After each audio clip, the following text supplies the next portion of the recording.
Hey guys, welcome back to my channel. I am super pumped this week because I just uploaded my brand new channel trailer, and if you haven't seen it, you need to check it out. A good friend of mine, Anna, made this video for me and she edited it and it looks amazing, and I think it really represents my company and my little family, and you get to see Jack more, so go ahead and check that out if you haven't already.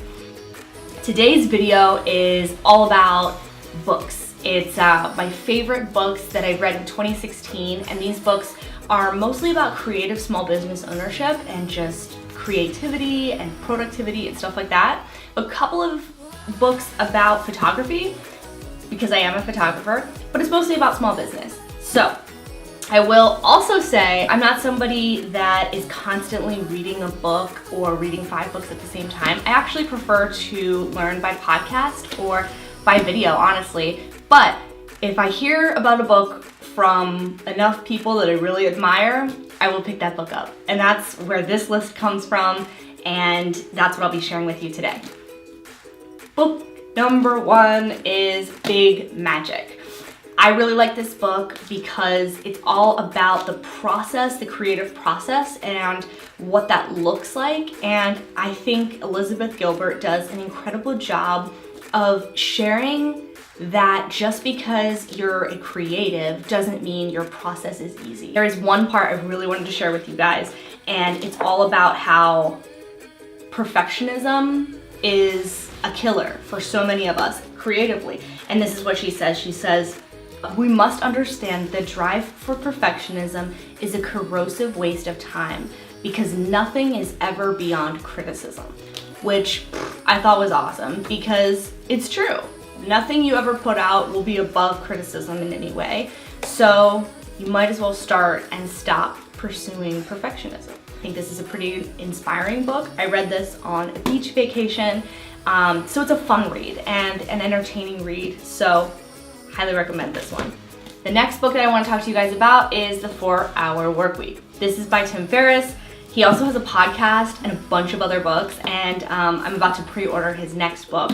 And there are so many amazing ideas in here that I was able to write down while I'm reading and implement into my business. I'm definitely going to be rereading this in 2017, so get your hands on it. Now, I am a photographer, and I did read 2 specific books about fine art wedding photography. The first book is this book, and this is by Jose Villa and Jeff Kent. And this is Fine Art Wedding Photography.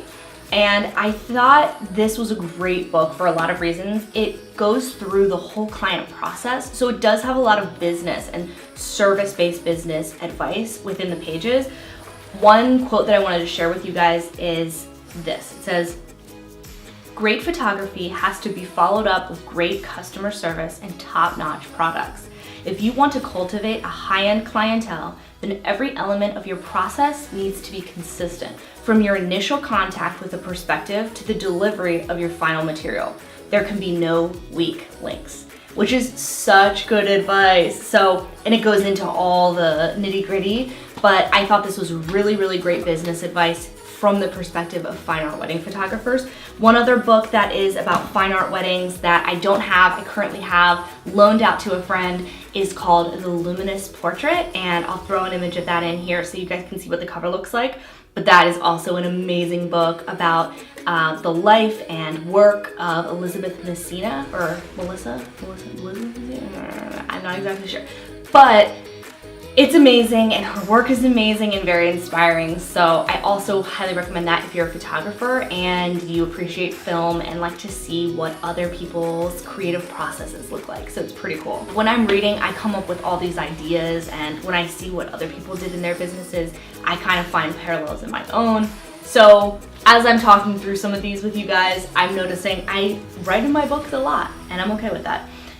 But this book, the next book that I want to share with you guys, Creating Customer Evangelists, is really, really cool, and it goes into the psychology and behaviors of consumers and people who may interact with your brand and buy from your brand or your company, and why they would become an evangelist and why they would refer people to you, and what the whole process of that looks like, and how to create buzz around your business.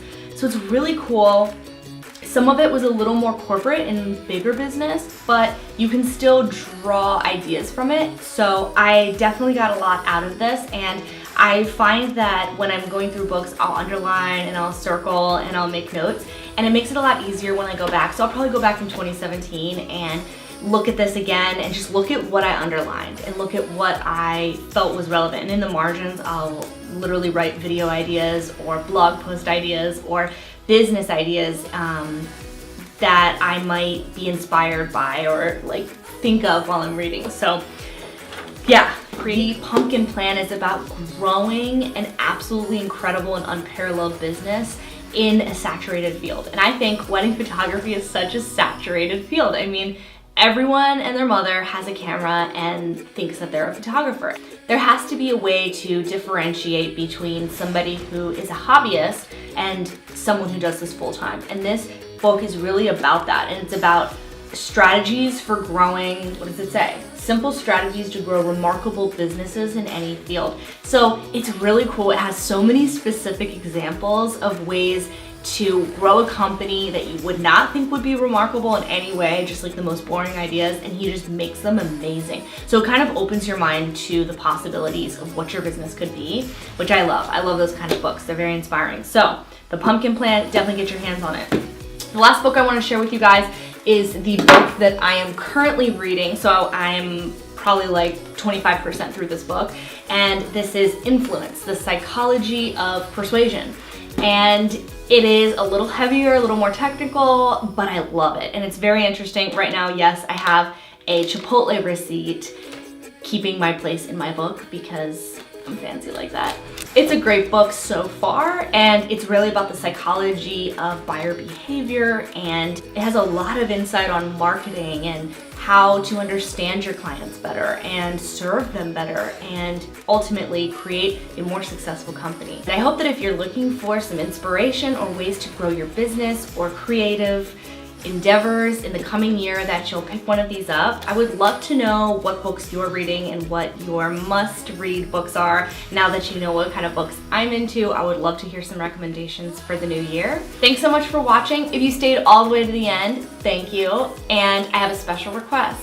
If you guys have any questions or video requests pertaining to small business, creativity, photography, tutorials, editing, literally anything, leave me your suggestions and I will make those videos for you, because I'm definitely in the growing phases of this channel and I would love to hear what you guys want to learn. Thank you guys so much for watching. Please hit the subscribe button, share this video with somebody who might also want some inspiration in 2017, and I'll see you guys next time.